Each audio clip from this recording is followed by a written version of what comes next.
I will request you to please stay back with us. And I'll be asking our next speaker, our beautiful next speaker coming all the way again from USA, CJ Grace. Could you please unmute yourself and we can have you on the screen, please. Hi, it's great to be here. Thank you so much for inviting me to speak today, Arijit. Pleasure.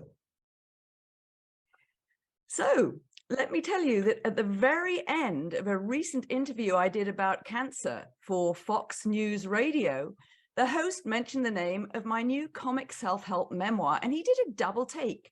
My guest today was CJ Grace, author of My Wild Ride, How to Thrive After Breast Cancer and Infidelity. What's that all about, he remarked. What does one have to do with the other? Well, research and personal experience has shown me that there is a strong connection in both directions. Breast cancer often follows or is followed by infidelity and marital breakup. And how do I know? I've lived it. You see, I was a journalist with the BBC in Britain, meeting celebrities, politicians, people who were making their mark on the world. And then I got a transfer to work for China Radio International in Beijing. And it was there that I had a fairy tale falling in love with an American guy. Fast forward to our 25th wedding anniversary, spent in Hawaii. It was the best one ever. And little did I know that just 2 years later, both my marriage and my health would be in tatters. My husband was openly carrying on an affair with a woman half his age, whom he refused to give up, and I was diagnosed with breast cancer. I can tell you that that was a double whammy that left me reeling. I'm a 2-time breast cancer survivor. I've got one of those BRCA genes that are mutated and make me more susceptible to cancer. But, you know, I didn't want to take on the cancer victim role. I wanted to be a victor rather than a victim. And later on in my presentation today, I'm going to tell you a few things I did to deal with both the breast cancer and the emotional roller coaster that my husband's infidelity put me on, just to give you a few ideas of how to use setbacks as an opportunity to actually change your life for the better. And I'm also going to be discussing the difference between seeing humor in life versus cultivating a positive attitude. They're definitely not the same thing. But first of all, how does infidelity lead to breast cancer? Finding out that your partner's been unfaithful creates a number of different kinds of stress, and numerous studies have shown that stress is a major cause of disease, particularly cancer. There's the emotional stress of feeling betrayed, which can be somewhat like a bereavement, as it's the death of your relationship as you knew it. Then there's the stress of potentially having to move out of your home. Then financial stress, because if you get divorced, you have to split up your assets. And even if everything is divided up equally between the two parties, 50% of what you used to own is always less than 100%. And all of these factors create the stress of insecurity and feeling overwhelmed. So in the research I did for my comedy self-help book, Adulterer's Wife, How to Thrive Whether You Stay or Not, that one was published in 2016, I came across several women who had developed breast cancer shortly after discovering their husbands had been cheating. Now, what about breast cancer leading to infidelity and marital breakup? Well, when women go through cancer treatment, sex is often the last thing on their minds, and their marriages become celibate. This can lead their husbands to have extramarital affairs or to leave the marriage entirely. And indeed, research has shown that men are far more likely to cheat on and dump wives with serious illness than the other way around. There was a 2001 study of more than 500 married patients led by Michael Glantz. He was a neuro-oncologist at the Barrow Neurological Institute in Phoenix. And the study showed female cancer patients were at a considerably higher risk of marital problems. Women with malignant brain cancers were 8 times more likely to undergo a separation or divorce than were men with brain tumors. And the rate for women diagnosed with systemic cancer was 12 times higher. And a follow-up study Michael Glantz published in 2009 showed even starker results. Does this happen because women are more equipped to take on the role of caregivers than men? At least according to this study, the sicker and higher maintenance the patients, the more likely the husbands were to walk away, despite that in sickness and in health marriage vow. The results of this research correlated with personal stories I heard about cancer and infidelity. A spine surgeon I know was operating on someone with metastatic breast cancer that had spread to her bones. And the poor woman came back from her surgery to a note on the kitchen table from her husband, telling her he was unable to face dealing with her cancer anymore and had chosen to leave. So, how did I deal with both breast cancer and an unfaithful husband? I actually developed a 6-part plan of action. You can read about it in detail on my website, cjauthor.com, that's cjauthor.com.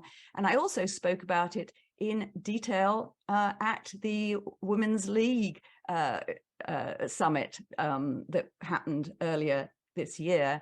But in a nutshell, it's about finding confidants and mentors with your best interests at heart, building a community of friends, old and new, taking care of your body. That means eating a healthy diet, getting enough sleep, and exercising.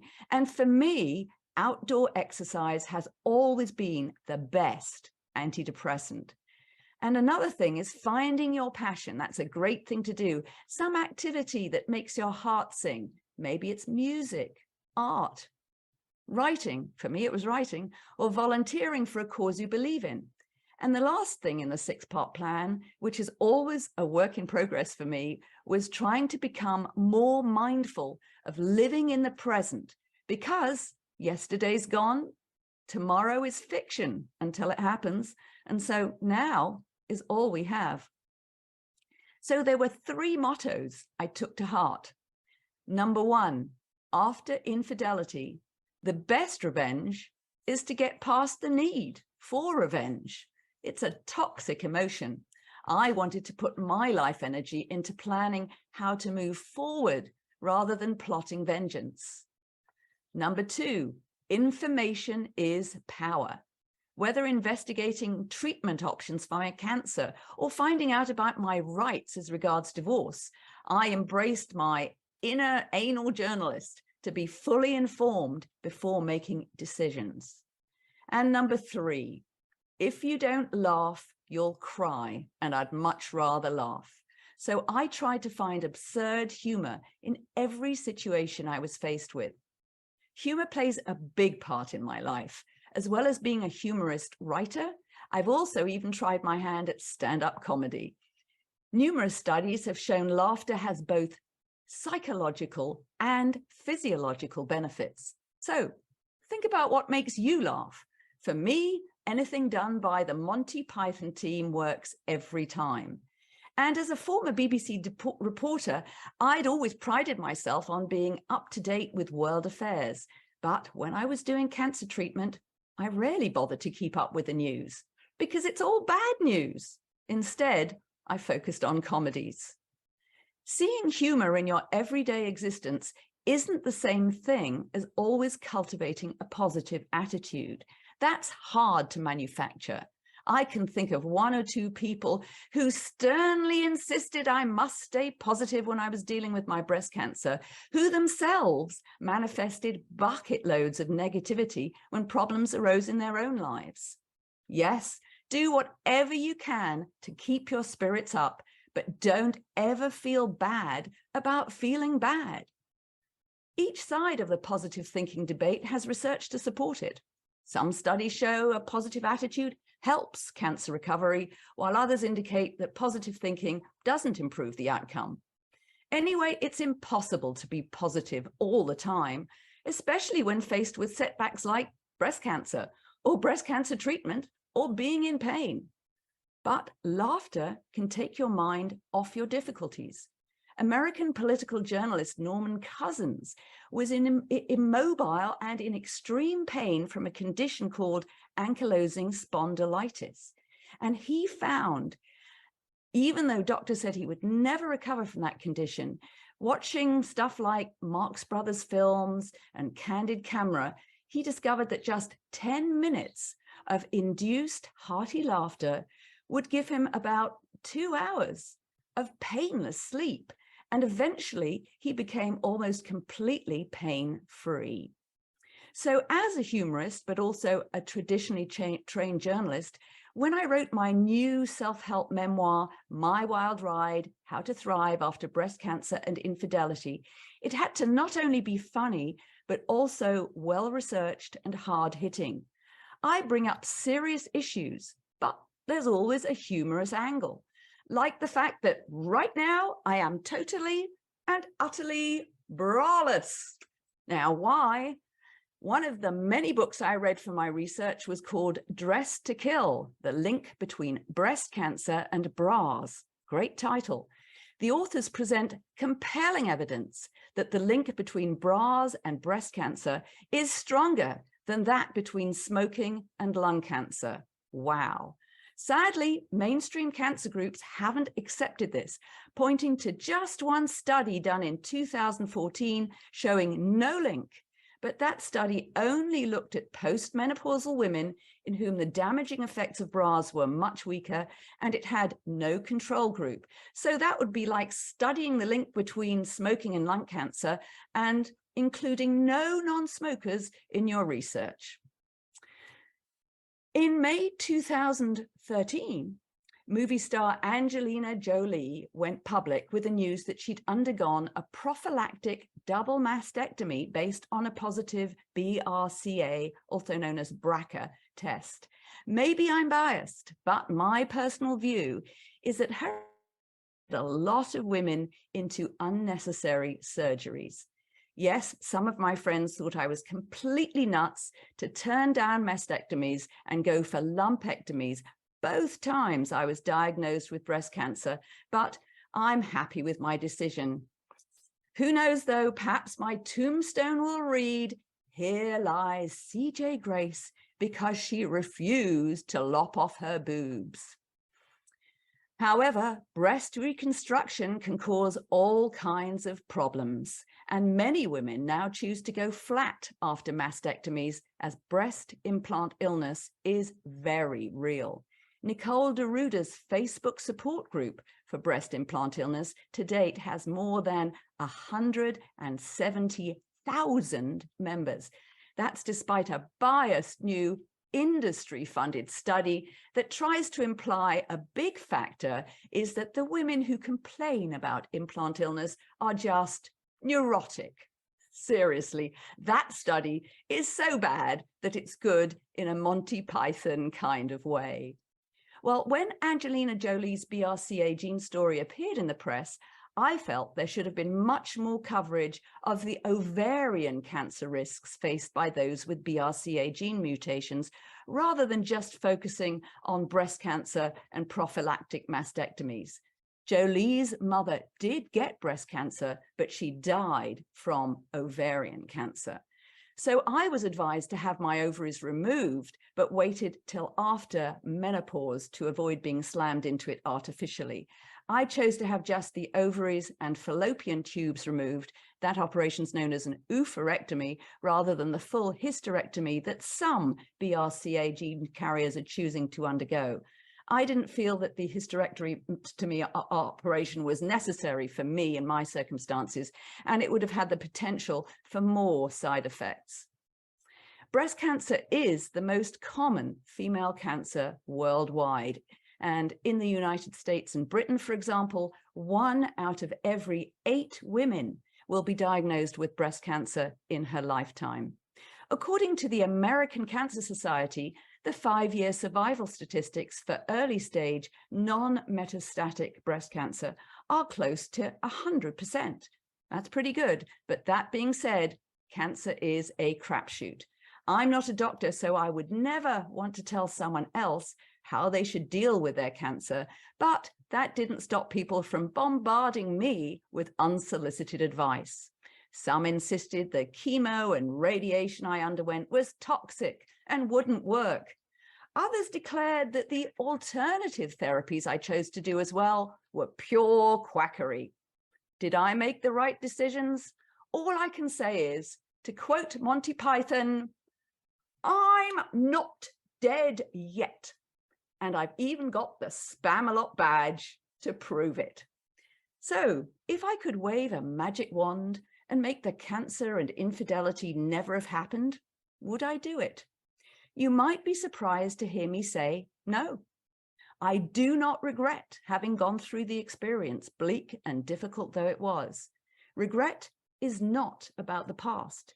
It's about the present. I'm happy with my life as it is right now.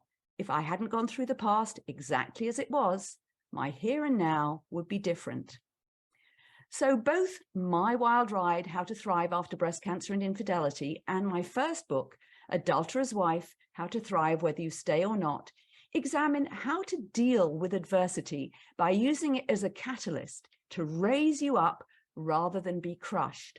And my aim is to inspire ordinary people in extraordinary circumstances to find ways to make their lives fulfilling, however long or short their time on this earth might be. So I'm CJ Grace. You can visit my website, cjauthor.com.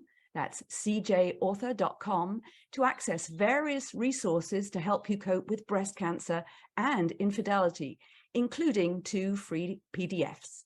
So I hope you found my presentation useful, and I'd like to thank Arijit and the rest of the World Leader Summit team for organizing this mega event and inviting me to be a speaker today. Thank you so much, CJ. It was a beautiful presentation. We all enjoyed, and a lot of kudos to you, man. What a courage and what a disruption that you are trying to make. This is completely amazing.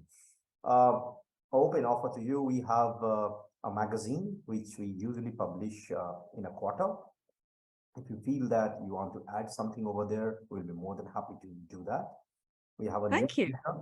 We have a newsletter which usually goes every month. We have social media, active social media. Usually people respond it. You can check our social media likes if you really want to check those people. They are really active people. So feel free to connect with them in LinkedIn, in Facebook, in Instagram. We are more active in LinkedIn rather than any other social media. We have a over 2 million, 2.5 million actually, 2.5 million plus subscribers into our email newsletter. So if you feel that we can do anything, we'll be more than happy to do that.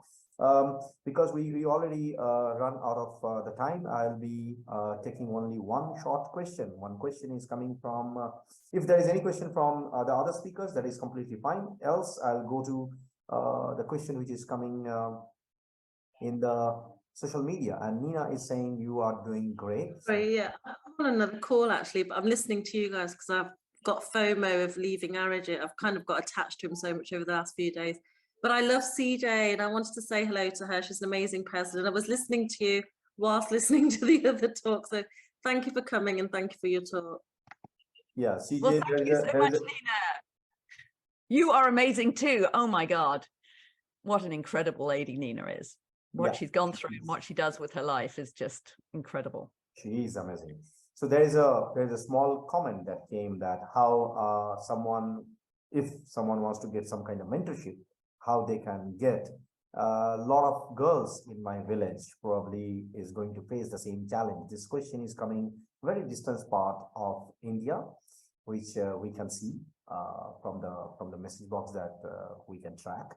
So any comments on that, CJ? Because India, CJ, let me tell you, internet connection in those villages are not that good. So net connectivity will be a trouble in those villages. But somehow this lady is courageous enough to travel just to attend the summit, to have a good network in a nearby city area, and asking this question to you. And it is late night, about 10:30 p.m. And what is the question? Question is how somebody can get some kind of mentoring from you, because their village, in their villages, their girls are probably going to face the similar kind of issues.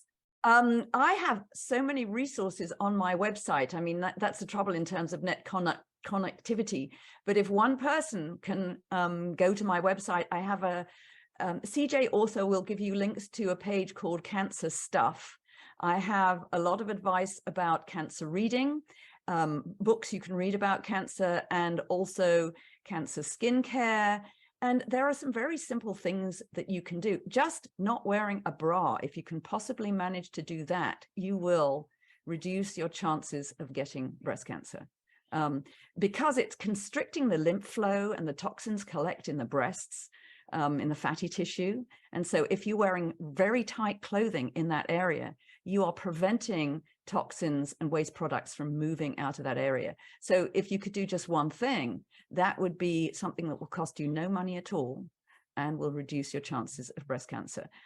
They've done studies, people in indigenous societies where they don't wear Western clothing.